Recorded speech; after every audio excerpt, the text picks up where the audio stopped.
On MSNSportsNet.com, Tony Caridi along with Jed Drenning inside Milan Pushkar Stadium as we get set for West Virginia against Marshall. Let's talk some X's and O's now. You know, much has been said about the Dana Holgorsen era beginning and all the other things. Doc Holliday coming back to Morgantown for the game. What about the actual X's and the O's? Let's start off on the offensive side. You've been breaking it down, Jed. Where do you see the intrigue? Well, these were two football teams, Tony, last year with offensive limitations. And in the offseason, what West Virginia did to address that limitation was they went out and they hired one of the top minds in all of college football in Dana Holgorsen.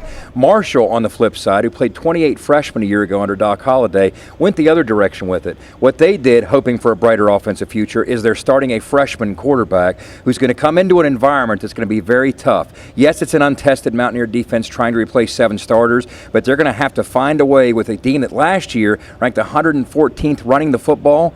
Somehow they have to find a way to establish a run against West Virginia's defense to help out that young quarterback. All right, let's talk about youth here. West Virginia in the backfield. Can you believe it?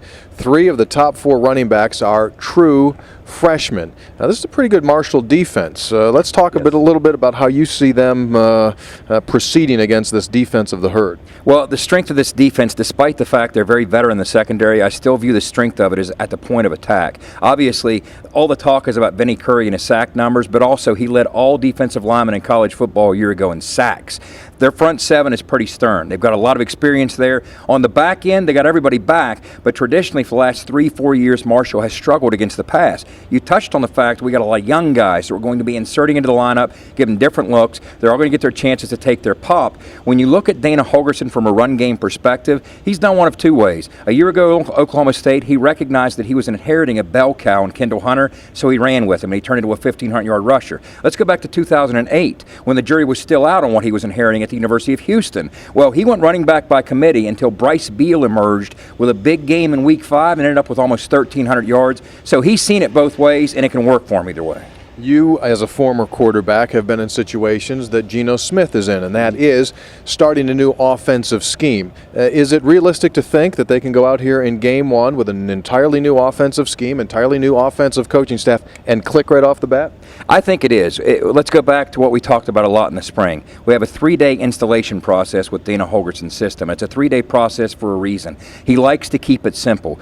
On the offensive side of the football, he wants to make it very basic for what the kids have to learn. What he wants to do is flip it over and make it look very confusing to the defensive side. So Geno Smith, I think, is from central casting for this offense. This offense for quarterbacks truly is an embarrassment of riches. And when you look at Geno's skill set, he can spin it, he can make all the throws, he's a film rat. I look for big things out of Geno Smith very early and very often. Right from Game 1? Right from Game 1. All right, it'll be interesting to see.